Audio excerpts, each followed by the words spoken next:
DXDC Radyoman Report. Walay pagmahay og gingong intensyon sa suspect nga usa ka ex-CAFGU active auxiliary kun kaa nga mamatay ang gipusil ni ini nga biktima kay alang kaniya salot na kini sa katilingban kay aligasyong nalambigit kini sa mga pagpanglungkab ug pagpangawat sa ilahang lugar. Priso na karon ang suspect nga si Resty Malaras Montargo, 32 anyos nga taga Belisario Subdivision ning syudad.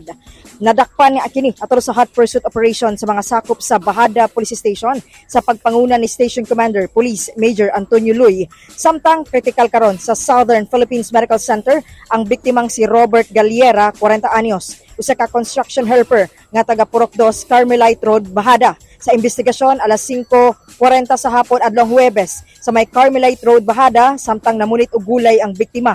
Giduol kini sa suspect ug gipusil sa makadaghang higayon. Napulo ka mga samad pinusilan ang nahiaguman sa biktima, lakip na tulo ka mga gunshot wounds sa ulo. Kung nasa gobyerno, ang kalabang nato ng mga branang mga kawatan na makit bayon kay kung na sila silipidi sa itong kwan, ma'am. Kaya sila may mga magasalot sa itong lipunan, ma'am ba? Kita magiging sa CCTV, no? Yes, ma'am. Na kapilan mo siya di baril. Kaya, kung gusto gini mo siya nga mamatay gid.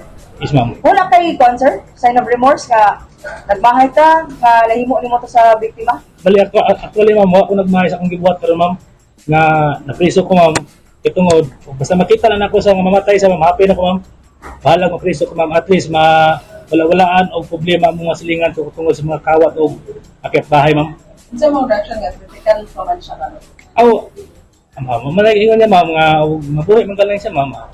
Bunas ko siya, ma'am. Matod ni Luy, dakong tabang ang CCTV footage sa paspas nga pagsulbad sa shooting incident tungod aktual gayud nga na-record ang papamusil ug pag-identify sa suspect. Munay isa sa dahilan nganong napusilan ng atong biktima, no, kay base pod sa maong suspect tungod sa iyahang kasuko kay involved daw kini sa pagpanglungkab dito sa maong kaning pisonit o kaning pagpangawat sa mga kaning mga manok panabong, no. So according sa atong suspect, nasugatan niya kini og nakit-an niya kini katong maong orasa og iyaha kini gipusil. Kasong frustrated murder ug illegal possession of firearms ang ipasaka batok sa suspetsado.